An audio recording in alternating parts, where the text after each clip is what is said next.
Subong aga, we would answer the question, very common argument. Can I continue in sin and remain saved? Okay, sabtan nyo sa inyo paminsaron subong.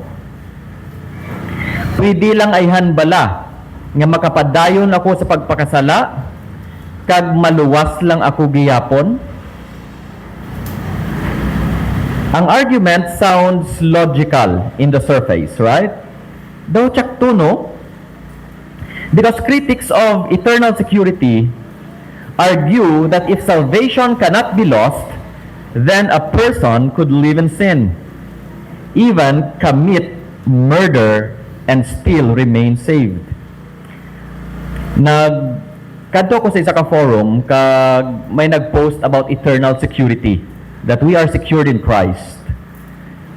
And then, gin-check ko ang comment, may isa dito ko naghambal, okay, secured na gali kita kay Jesus, then pwede na gali kita kapamatay tawo, total luwas naman kita. Pwede hindi. Sounds logical, right? Total luwas naman kita, then pwede lang kita kapinagusto pa kasalae. Pwede na kita kapangawat, pwede na kita kapamatay tawo. Anyway, wala man si may madula sa aton. Now, this argument often leaves many Christians doubting their salvation and prevents them to teach eternal security in the fear of giving people a license to sin. So, common argument ni. The reason why nga damo Christians hindi magpati sa eternal security because of this popular argument. Hindi na lang ta magpati gali sa nga secured kita forever sa kay Lord, kay basi bala mapaggusto kita sa pagpakasala. So tinguon naton best nga hindi kita makasalai karon madula aton kaluwasan. Now that's a belief nga damo ang nagahold sang sina nga view. And it is a fallacy. Magambal kita fallacy, it is a kung sa philosophy pa, it is a false nga logic. A misconception. And it is called a fallacy nga straw man. Okay, I don't know kung kabati ka mo sina. Straw man nga fallacy. Meaning amo ni siya. That the original claim is distorted, gina-distort ang claim, and then gina-exaggerate, and then gina-attack to prove that that claim is wrong. For example, when you say that salvation is by grace alone and not by good works, someone would say sa imo, okay, hindi nagali importante ang good works, total maluwas naman kita sang grace ni Lord. Now, that is a logical fallacy called straw man. Kaya nga it doesn't mean nga kung ang salvation is by grace and not by works, hindi na kita mag-ubra sang good works. Do you get the point? Meaning nga gina-represent ang isa ka view and then gina-prove ang misrepresentation kag mag-claim na okay sala ang inyo nga claim. Meaning amo na siya. To claim that we are eternally secure sa Ginoo doesn't mean that we promote sin and doesn't mean that we are looking for a license to sin. That logic is wrong. So sa subong aga, we will prove from the scriptures that a true believer can never go on sinning. So sala na siyang pamangkot no nga mahambal ka nga can a believer go on sinning and then remain saved? Of course the answer is wrong question. Because a true believer can never go on sinning. Now kadamo sang reasons sa scriptures, pero apat lang ang kwaon naton from this verse because of time. Okay, diri lang kita ma-expound coming from 1 John chapter 3 verses 5 to 18. And these 4 reasons are very solid. 4 reasons why a believer can never go on sinning. Apat ka rason. So number 1 ara sa verse 5. 4 reasons why a believer can never go on sinning. Number 1. Because Christ broke the power of sin and of the devil. Okay, tandaan nyo gud na. Christ broke the power of sin and of the devil. Kung tutuod ka nga Kristohanon, wala hold ang sin kag ang yawa sa imo kabuhi. it doesn't dominate you. Verse 5, ang hambal. But you know that Jesus appeared, ang Hidra is Christ, so that He might take away our sins. And in Him is no sin. Dira natin makita ang purpose why Christ appeared. Nga nag-abot si Jesus. Una, to take away our sins, to deal with our sin problem. Ikaduwa nga reason, ara sa 1 John chapter 3 verse 5. Sorry.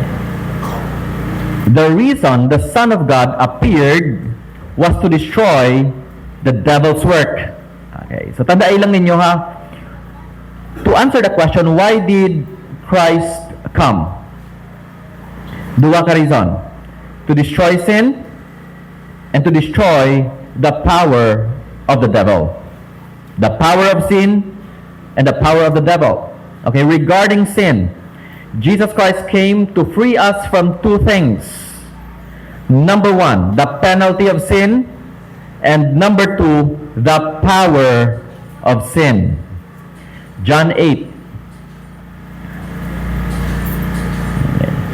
John 8 verse 34 and 36, ang hambal.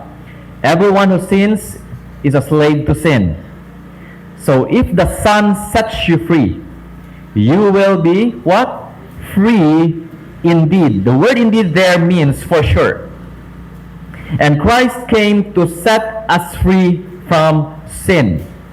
Oto, the moment you receive Jesus Christ as your Lord and Savior, wala na penalty ang sin sa imo kabuhi because He paid the price on the cross. Wala ka na bayaran sa Ginoo. Now, how about the power of sin? Ang hambal dira sa verse that the moment you have met Jesus Christ in your life, you have been set free from the power of sin. Meaning, kung tuod ka nga believer, hindi pwede nga magpabilin ka sa pagpakasala. Amen. Question is this now, makasala kita hindi? Makasala pa kita kung hindi na? The answer is yes. Okay? But we could not go on sinning. Kaya ang hambal sa Biblia that we are no longer slaves to sin. Why? Because we have been set free from sin. That is Romans chapter 6. When you have met Jesus Christ in your life, you have a relationship with Him. Jesus brought freedom from the bondage of sin. He set us free. Whom the Son sets free, he will be free indeed. Sa Biblia, tanan nga naka-encounter kay Jesus, their lives were changed. Zacchaeus, the Samaritan woman, the Apostle Paul, the moment they have met Christ, ang genuine encounter kay Jesus results to change. Christians, pamati, it is impossible to truly encounter Christ and remain the same. You cannot embrace what Christ destroyed. Wala sang Kristohanon nga tutuod nga wala nagbag-o. Hindi pwede nga maghambal kaya nga kay amo na ako sini halin sang una, labot mo. Sometimes I hear those phrases sa mga tao nga hindi willing magbag-o sa ila batasan. Utod, sa Biblia, tanan nga naka-meet kay Jesus, genuine encounter sa kay Christ, their lives were changed. Wala sila nagpabilin sa ila pagpakasala. If you remain the same, even though you claim that you are a Christian, utod, there is something wrong with your claim. May pagbag-o ginaya. A sinful lifestyle reveals that Christ has not yet come into your life. Diwaton ko ha? A sinful lifestyle reveals that Christ has not yet come into your life. The power of the devil, kagina the power of sin. Ginbasa naton kagina, the reason the Son of God appeared was to destroy the devil's work. Hebrews 2:14 gin-summarize diri sang writers ang Hebrew. Ang purpose kuno ni Jesus nga nagpakatawo siya is to destroy both powers.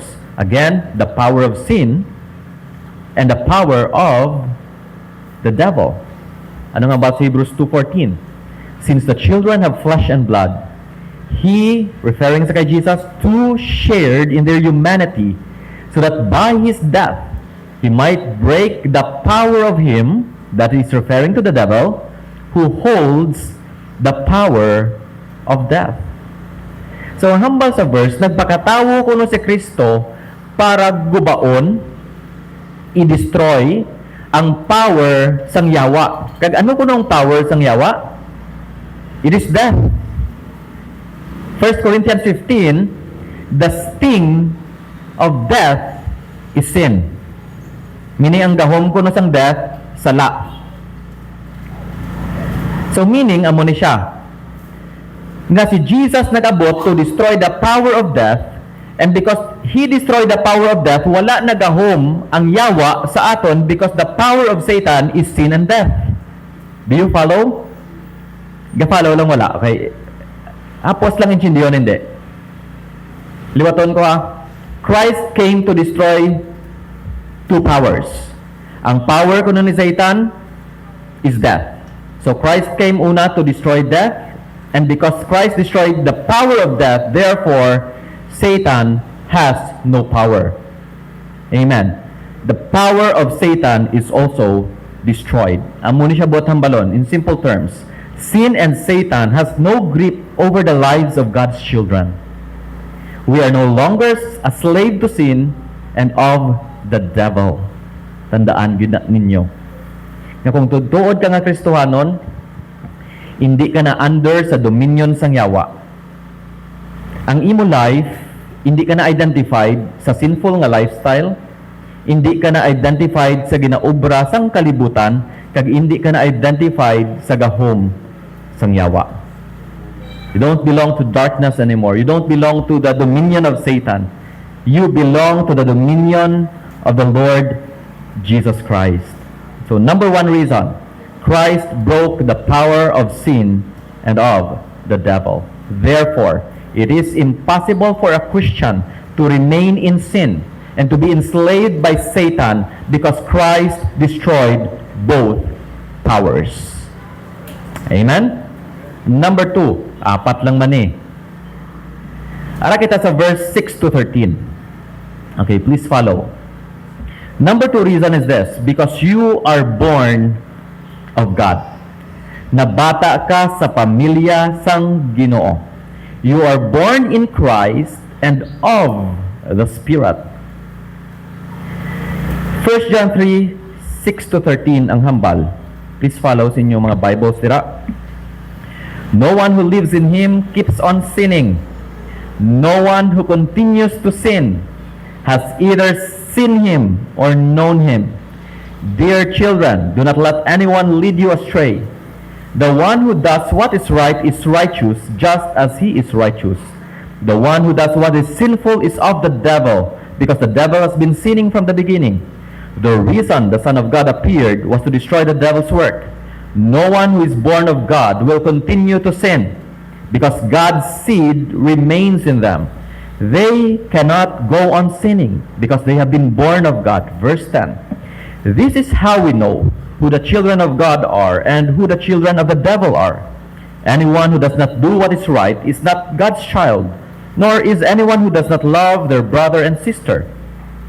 For this is the message you heard from the beginning. We should love one another. Do not be like Cain, who belonged to the evil one and murdered his brother. And why did he murder him? Because his own actions were evil and his brothers were righteous. Verse 13. Anyone who hates a brother or sister is a murderer, and you know that no murderer has eternal life residing in him. Now here we can see, kung manotice ninyo dira, that there are two kinds of parentage. Magambal kita parentage, duwa lang gid ang spiritual parent naton sa Biblia. Duwa lang gid ang father. Ang question is this, no, para sa atong tanan, is everyone a child of God? Yes or no? Tanan ba lang nga tawo anak sang Ginoo?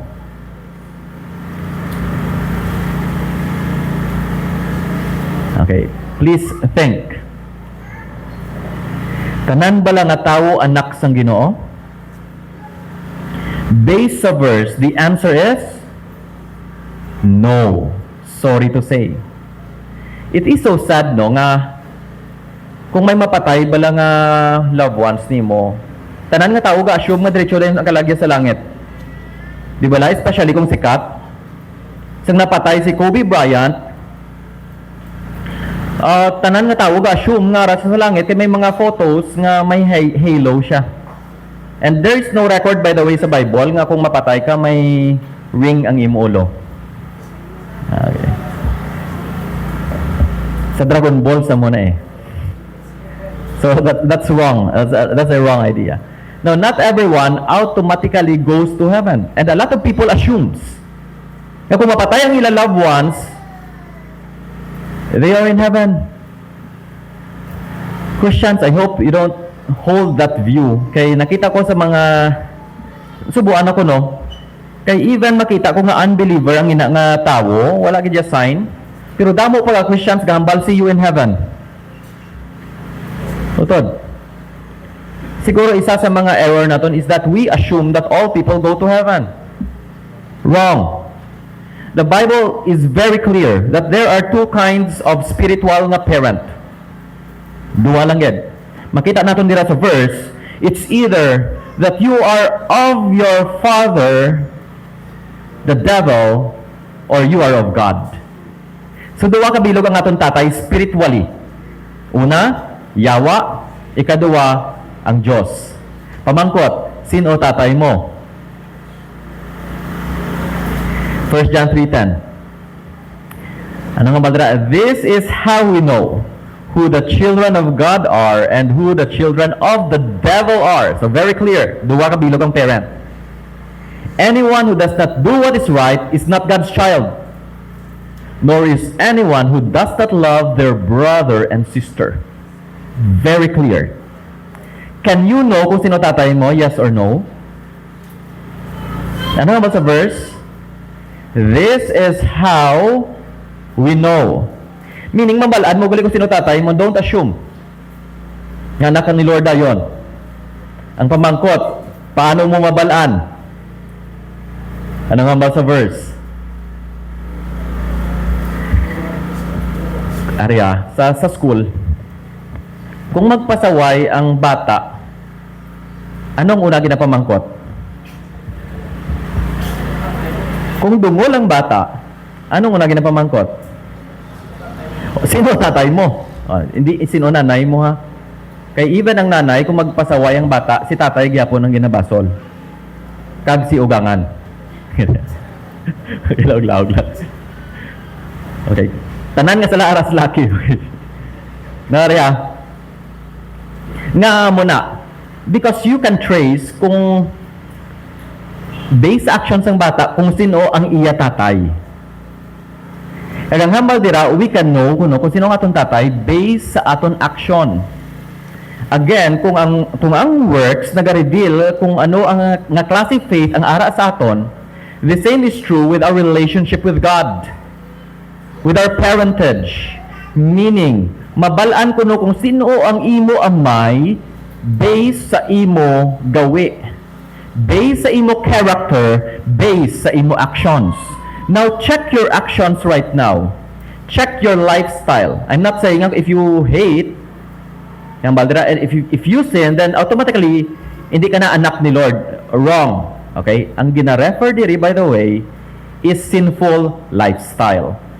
Lifestyle diri ang gina-refer, meaning, nga daily sa life nimo, ang imo life kung tulukon mo, sinful kayo. Gapadayon ko lang sa pagpakasala, comfortable ka lang sa pagpakasala, bisan kabalo ka nga sala na, ginapadayon mo pa. Nga wala sang resistance, wala sang struggle, wala sang godly sorrow, wala sang conviction. You must ask yourself kung amo ni nga klase ka buhi ang may ara ka. Nga it is defined by a life of sin, by a life of rebellion sa Ginoo, kabalo ka Lord, sala ni pero gasihi ka lang gyapon, you choose your own way. Then most likely ang hambal dira ni John, ang imo tatay hindi ang Dios sa langit, ang tatay nimo Yawa. That is why ang imo batasan daw Yawa. Let me be clear. Parentage determines nature. Nature determines actions. Okay? The devil's nature is sinful, producing hatred and even murder. Tanawan na natin karon. May example na gingamit si John. God's nature is righteous, producing love and generosity. Tanda ilang na ninyo ha, ang nature ko sa Yawa is sinful, it produces hatred or hate, and even murder. Ang nature naman sa Ginoo is righteous, it is holy, and it produces love and generosity. Two natures ang gina-refer dira, Christ and of the devil. Please listen carefully. When we are born in Christ, we inherit the very nature of Christ. Is Christ a sinner? Yes or no? No. Is Christ righteous? Yes or no? Yes. Therefore, if you are born in Christ, then you are born righteous. Kaya kung sino ang tatay, amo man na ang bata. Clear. Ano ang bata sang ido? Ido man. Ano ang bata sang kuring? Kuring man. Hindi pwede nga ang kuring magbata sang ilaga. So meaning, if we are born in Christ, therefore we are also righteous like Christ. We have a new spiritual nature. When we were born righteous, we carry the righteous nature of Christ in us. And because we have a righteous nature, we by nature do what is right. We don't do right to become righteous. We do right because we are righteous. Amen. Do you understand the logic? Ang isda, wala galangoy para maging isda. Ang isda nagalangoy tungod kay isda siya. The same is true with us. Nagaobra kita sang maayo, not for us to become a good person, not for us to become righteous. Ang hambal sa Biblia, we do right because we are made righteous in Christ. Verse 7, ara da. Okay, 1 John 3 verse 7, ara sa atong text. Dear children, hambali John, do not let anyone lead you astray. Hindi ka mo, kabay pa nga hambali dyan, hindi ka mo magtalang or hindi ka mo maintuan. Kagabay pa, hindi man ka mo maintuan utod. That is why nga diri sa simbahan, I always warn you. Nga it doesn't mean nga nagdako ka sa simbahan, may position ka, even pastor ka pa means that you are already saved. Over and over again sa scriptures, naghahambal gid to examine yourself whether you are really in the faith. Ano nga ba sa verse 7? Dear children, do not let anyone lead you astray. The one who does what is right is righteous. Sino kuno ang gaubra sang intsakto? Ang righteous. Wala siya nagambal nga he who does what is right will be righteous. Do you get the logic? Wala siya nagambal nga mag-ubra ka sang intsakto para maging righteous ka. Hindi. Nag-ubra ka sang intsakto because you are righteous. Kaganghambal dira, just as He is righteous. Sino ang He dira? Jesus Christ. You see that? Meaning nga kung anong nature ni Jesus, gindalaman naton. Because Jesus is righteous, then we are righteous, and because we are righteous, we naturally do the right things. People sin because they are spiritually aligned with their true Father. Why do people sin? Because they carry the very nature of the devil. Makita naton dira karon that the devil has been sinning at the very beginning. Now, the word here sinning, again, it is a lifestyle. Our nature governs our actions. Listen carefully. The pattern of our life reveals our spiritual reality. Persistent sin shows that you have no relationship with Jesus Christ. Liwaton ko ha. Persistent sin shows that you have no relationship with Jesus Christ. Ang mga sala nga gasige-sige, you still enjoy your sin, wala ka gid yaga struggle even for years na, wala ka gid yaga bag-o, then it only goes to show one thing. You have no relationship with Jesus. Verse 6, anong hambal? No one who lives in Him keeps on sinning. No one who continues to sin has either seen Him or known Him. Meaning, amo ni siya, kung ga-continue ka sa pagpakasala, Christians, meaning sina, nga wala ka nabuhi sa kay Kristo, kag wala mo siya nakilala. Going back kagina, the one who truly met Christ will result to a genuine change in his life. You can never claim that you are a Christian, yet you still live your life in a pattern of sin. But listen, young people, if may sin na gina-reveal si Lord sa life nimo, and yet you continue to enjoy it, ginasagod lang nimo, then most likely, you have no relationship with the Lord Jesus Christ. Hindi na akon hambal. Iya na hambal sang Biblia. So persistent sin shows no real relationship with Jesus. Number 2, persistent sin shows alignment with the devil. You are identified with him. Again, kung ano ang imo action, speaks kung sino ang imo amay. Verse 8, anong hambal dira? The one who does what is sinful, kung sinful lifestyle mo kuno di kay sino ka, is of the devil. Because the devil has been sinning from the beginning. The key word there is sinning. Okay, gapadayon sa pagpakasala. Nga gapadayon sa pagpakasala because that's the nature of the devil. That is the nature of your father. So persistent sin shows kung sinong imo amay.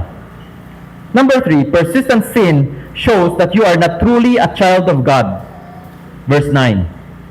No one who is born of God will continue to sin because God's seed remains in them. They cannot go on sinning because they have been born of God. Very simple logic, Otod. Kung tutuod ka nga anak ni Lord, makasala ka, yes, makasala ka. I say amen to that. But ang tutuod nga Kristohanon, kag ang tutuod nga anak ni Lord, nagabalik sa Ginoo. Amen? Nagabangon. Ginaintsakto ang iyadalan, kaya ang hambal sang Ginoo sa Psalms 23, He leads me into the path of righteousness for His name's sake. Hindi pabaya nga klase amay ang aton Dios. Kung tutuod ka nga anak sang Ginoo, bisan magtalang pang imo dalan, ibalik kagid niya sa intsakto nga dalan. Amen. Tadlumon niya ang imo pagginawi. I-correct niya ang sala sa imo kabuhi. Amo na ang aton amay sa langit. If you are not disciplined, ang hambal sa Hebrews chapter 12, then it shows that you are an illegitimate child of God. Wala disiplina, wala pagbago sa imo kabuhi, even though you claim to be a Christian. Very obvious kung sino ang imo amay. You are not a child of God. Because a child of God can sin, but he cannot go on sinning. Amen. You are righteous. Kung righteous ka, hindi ka kasaho nga mag-ubra sang action nga against sa imo nature. Gingamit ko ning illustration before. Sino diri may goldfish sa inyo balay? Bao goldfish, social ba? Okay. Sino diri may tilapia sa inyo balay nga nabutang sa aquarium? Okay, di bala kung ang goldfish ara sa aquarium ga enjoy siya sa tubig langoy. Pero kung aabala ang goldfish sa aquarium, butang sa duta, ano matabo sa goldfish? Gakapa-kapa. Abi mo, nalipay na siya? Wala. Gaano ang goldfish? Gastruggle. Nga gakapa-kapa siya, kay gusto niya magbalik sa tubig. Nga gusto niya magbalik sa tubig, kay isda siya mo. Kaya ang nature sang isda, gin-design nga ara siya mabuhi sa tubig. Utod, if you are righteous, gin-design ka sa Ginoo to do the right things. Meaning, kung magpakasala ka, wala ka naga-enjoy. Sa pagpakasala, wala ka naga-continue because it goes against your nature. Amen? Intindihan ninyo, wala? Is it clear? So, action, dili natin makita, proves genuine salvation. Verses 11 to 12. Ano nga madira? For this is the message you heard from the beginning. We should love one another. Do not be like Cain, who belonged to the evil one and murdered his brother. And why did he murder him? Namangkot si John. Because of his own actions were evil, and his brothers were righteous. Have you noticed it? That John used an example. Kagang example na gingamit ni John is about brothers, and this is the first mention of murder in the Bible. Ang pagpatay sa kay Abel. Nagama si John nga patay ni Cain si Abel. How? Isa lang ang rason dira makita naton. Kay ang iya tatay yawa. You got the point? Tungod kay ang tatay yawa, he carries the nature of his own father, and that is hate, resulting to murder. Actions proves genuine salvation. Actions or our good deeds don't make you saved, but they show if you are saved. Persistent sin reveals a heart that has not truly known Christ. Again, gingamit rin ni John, brotherly or familial nga setup, kay later, naghambal na si John nga you should love your brothers and sisters in Christ. So John is making a contrast kung ano ang action sang tutuod nga anak sang Ginoo kag kung ano ang action sang anak sang yawa by using the example of Cain and Abel. And he is talking again about brotherly love. Now, if someone is genuinely saved, their life has been transformed. Murder and a lifestyle of sin cannot coexist with salvation. Now, going back agina sa first na argument nakon, tsakto na bala nga nagahambal sila. Nga kung saved ka na, pwede ka nakapamatay tawo. Pwede lang, total, saved ka naman mo. Again, biblically speaking, that is wrong. Why? A murderer is not a saved person to begin with. Nga namatay na siya tawo, tiga-claim mo na siya Christian, tinamatay man to siya, isa lang yung buta malunutod, hindi siya Christian at the first place. 1 John 3:13, tanawan ninyo. Verse 13 lang, sugpon. And why did he murder him? Nga ginkunogin murder ni Cain si Abel? Because his own actions were evil and his brothers were righteous. Ang sugpon dira. So verse 13, anyone who hates a brother or sister is a murderer. And you know that no murderer has eternal life residing in him. Do you get the point ng basang Biblia? Nga namatay siya because wala siya na saved to begin with. Wala eternal life sa iya. So it's a call para man sa aton to reflect upon our own actions. Do you continue to live your life in hate? Ang hambal sa Biblia, hambal ni Jesus Christ, if you hate your brother, you are already committing murder. Everything starts from the heart. Now, number 3, reason. Kagina number 2, you are loved by God. Number 3, you are born of God. Number 3, you are loved by Christ. verse 15. Ang hambal dira, this is how we know what love is. And again, talking about love, kanami, because this is the definition of love. Ang hambal dira sa verse 15, this is how we know what love is. Ano gibilang tutuod nga gugma? Damo ga pamangkot, no? How do you define love? Sa una, sa slam book namon, hindi na sa bungoso ang slam book eh. Pero sa una, how do you define love? Ang ginabutang ko dira, love is like a poison that can kill a person. I don't know kung paano ninyo i-describe ang love.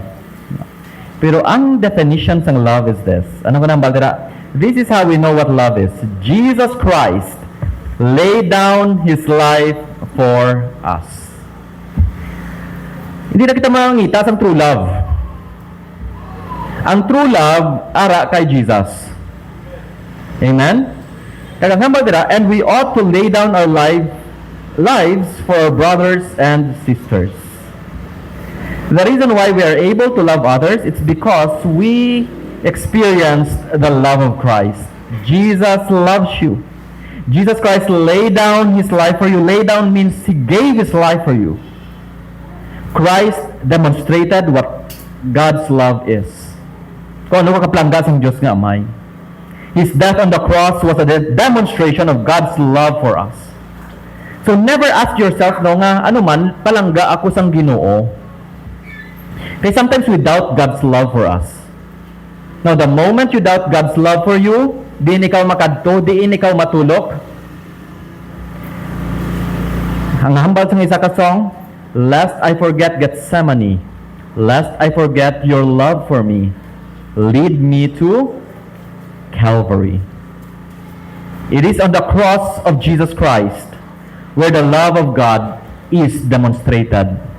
Romans chapter 5 verse 8, but God demonstrates His own love for us in this, while we were still sinners, Christ died for us.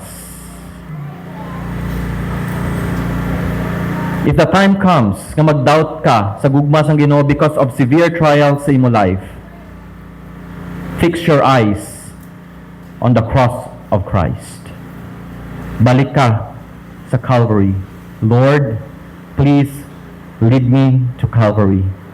There the Father willingly gave His own beloved Son for unworthy, sinful people like you and me.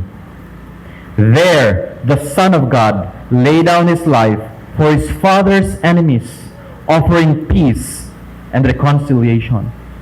What kind of love that is! The cross of Jesus Christ showed us the kind of love God has for us. It is unconditional. It is eternal. It is beyond measure. And it is beyond comprehension. Hindi nimo maintindihan kung ano nga klase gugma ina. And Jesus taught us how to love. We who by nature love only ourselves. Sa tutuod lang, if we be honest enough, makahambal ka kaya sa imo kaugalingon nga selfish kita. We only love ourselves. But praise God for the cross. Because Jesus Christ taught us how to love. Gintudluan kita sang ni Kristo kung paano magpalangga. Kay ilinit kita sa aton sometimes we only think of ourselves. Kung ano ang aton benefit nga makuha, kung paano ta i-defend ang aton kaugalingon, on how we fight for ourselves, nga mahambal ka ako gid yangin tsakto. We could not even forgive our brothers. Right? But praise God for the cross because Jesus Christ taught us how to love. Ano nga ba sa 1 Thessalonians 4:9? Now about your love for one another. We do not need to write to you, for you yourselves have been taught by God to love each other. Do you see the point of the scriptures? Do you see the meaning of the cross? The implication of the death of Jesus Christ? Because through His death, God demonstrated, God expressed His love for us. And by receiving the Lord Jesus Christ, we experience the love of the Father. Jesus Christ taught us how to love. And imposible sa isa ka tawo nga nag-eksperyensya sa gugma ni Kristo nga hindi magpalangga sa isig niya kapariho. Imposible utod. Amen? Amuna nga ang sugpon sang sina nga verse, and we ought to lay down our lives for our brothers and sisters. This is a call to express what we experience from Him. You forgive because you are forgiven. You love because you are loved. You bless because you are blessed. You give because you have received. You accept one another despite of your hurts, despite of that person's imperfections. Why? Because in Christ, Jesus has accepted you unconditionally despite of who you are. Amen? We simply reflect what we experience and receive from Christ. This is Christianity. 1 John 4:19 to 20 nung hambal. We love because He first loved us. Verse 20. Whoever claims to love God, ari nang medyo tig-ay. Namin ang verse 19 pamatian. Pero ang verse 20 ari ha. Whoever claims to love God, yet hates a brother or a sister is a liar. You're saying that you're a Christian? You're saying that you have experienced the forgiveness of Christ, and yet you hate your brother? That is a lie. That is hypocrisy. Ang Christian nga hindi kabalo magpatawad, I know sometimes we struggle to forgive, and forgiveness is hard. But there should be a struggle. There should be a longing, Lord, I'm hurting. Kabalo ko sang ginhimo niya, sakit. But I know what you did for me. And I want to forgive him, Lord. That's the prayer of a true person, of a true Christian nga nag-experience ang tutuod nga pagpalangga ni Lord. Amen? Pero sa tutuod lang, kung wala ka nag-experience siya nga ginpatawad ka sa Ginoo unconditionally, wala ka ginpalangga unconditionally, you are not capable to love and forgive others. Amen? Hindi pwede. Ngang imo claim na Christian ka and then you're living your life in bitterness. Dugay-dugay na to, kapyutan mo pa. 10 years na to, hindi ka pa ka-move on. Madumduman mo, gainit ulo mo, makita mong sabaw, ga-reflect itsura sa sabaw. Matulog ka na lang, dumduman mo pa kontra mo. Now again, I understand the struggle. But if you keep living your life, nga may bitterness sa imo tagipuson, it goes to show that you have never experienced the love and the forgiveness and the acceptance of the Lord Jesus Christ. You are a liar. 1 John 5:13 to 14, the same thought. Do not be surprised, ang hambal dira, my brothers and sisters, if the world hates you. We know that we have passed from death to life because we love each other. Anyone who does not love remains in death. I don't know if chapter 3 or chapter 5. Please correct me if I'm wrong. Anong hambal dira? Kabalo kita nga we have passed from death to life, meaning nga naluwas kita sa kamatayon pagkadto sa kabuhi. Ano kuno ang pruweba nga naluwas ka? If you love that person. If we love each other. Because ang hambal sang verse of verse 14, anyone who does not love remains in death. Kung wala ka kuno kapalangga, isa lang gid ang buot ng balunutod. Isa lang. Wala ka pa naluwas. Because imposible sa isa ka tawo nga nag-eksperyensya sang pagpalangga ni Kristo nga hindi siya makapalangga sa iban nga tawo. Imposible. The lyrics goes this way. That's how it is with God's love. Once you've experienced it, you spread His love to everyone you want to pass it on. Try to listen to that song in YouTube. The title is Pass It On. John 13:34-25, humble in Jesus Christ. A new command I give you. Love one another as I have loved you. So you must love one another. By this, everyone will know that you are my disciples if you love one another. Do you get the concern of Jesus? Christ is not so concerned with your activities at church. Christ is not so concerned with what you give for the church, kung ano ikaw ka-active sa ministry. Because Jesus wants to be known sa kalibutan by our love for each other. Don't expect that the church wins the world if you don't love and forgive one another. How can you reflect a loving Jesus? How can you reflect a God who is love if kita mismo wala ga palang gaanay? Kagamay nga diferensya maaway gid. Pintalang man sang simbahan awayan pa. Nagtunga ang simbahan tungod sa pinta. Sometimes makadlaw kita, but that is a true story. Kaya nga, hindi tayo magpautang mo. Without love, you cannot reflect Christ. Love reflects the character of God.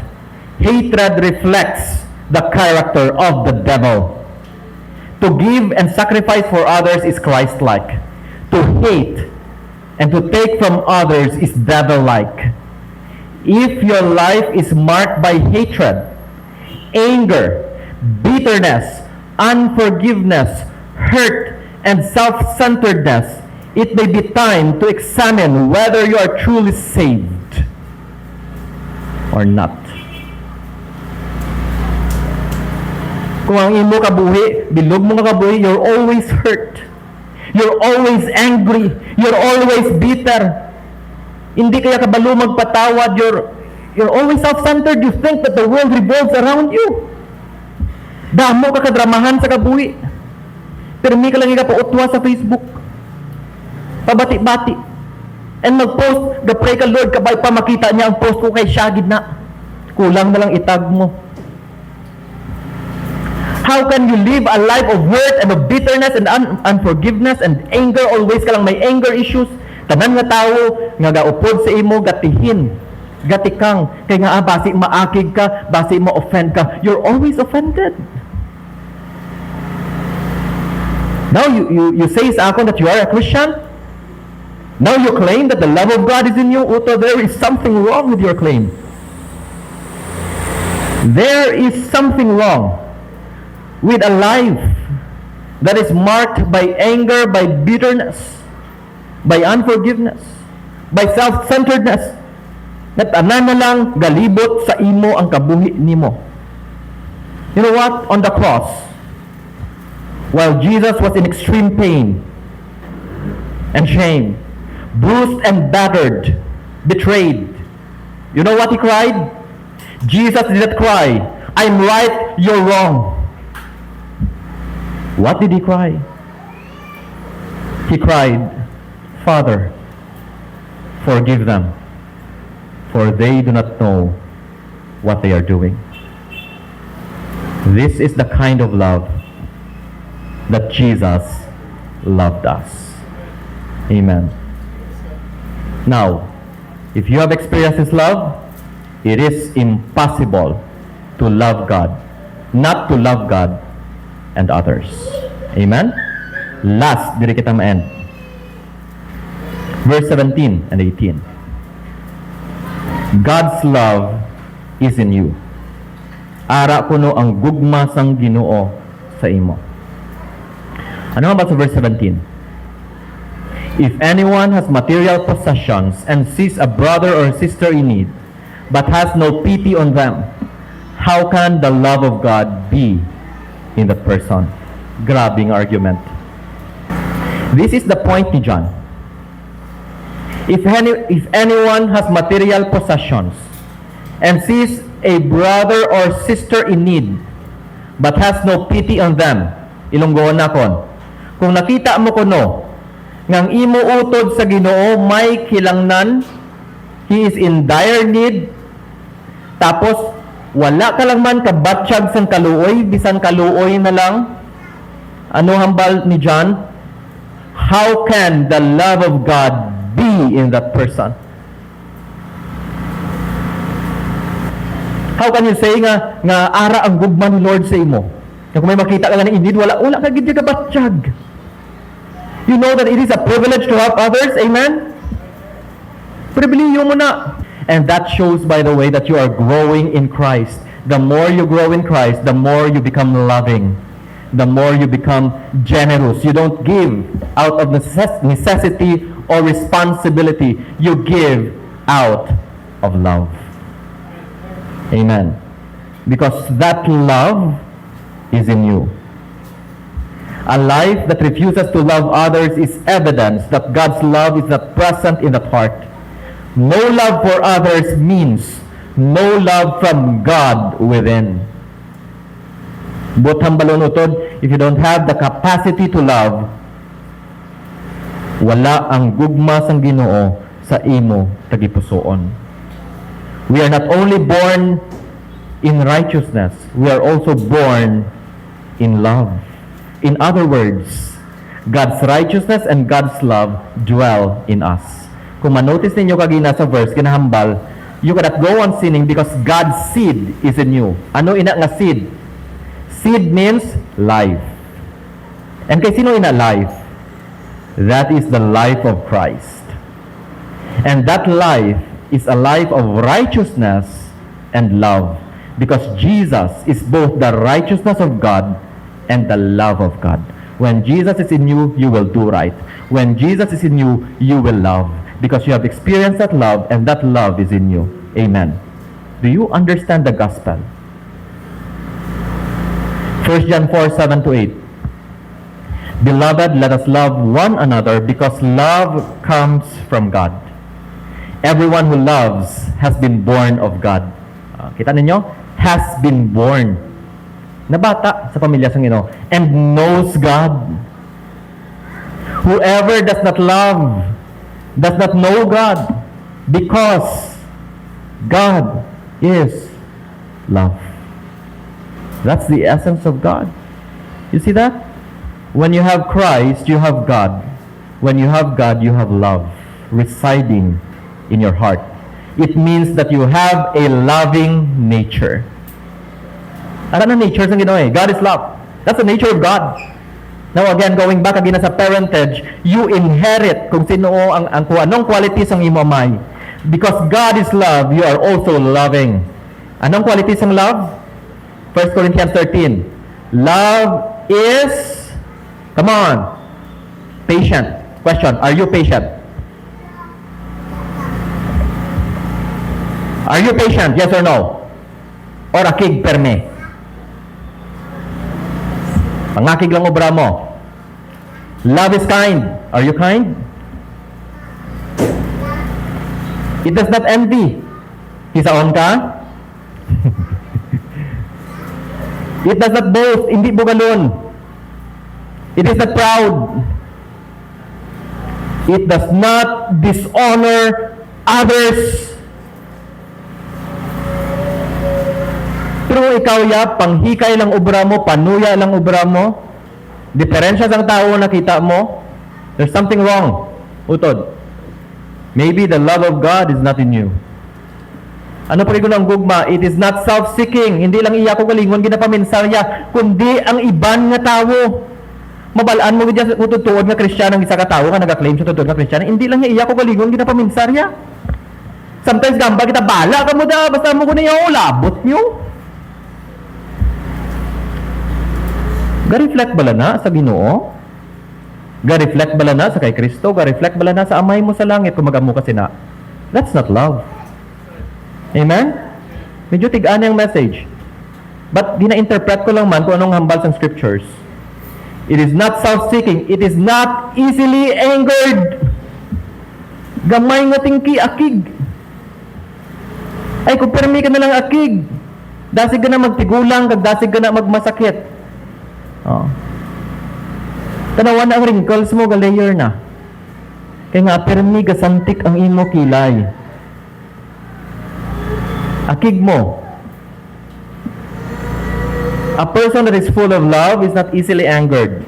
It is not easily offended. It is patient. Ari pagid, it keeps no records of wrong. Meaning, hindi ka madumot nga tawo. Yes, sometimes we offend others. Guilty man ako sina.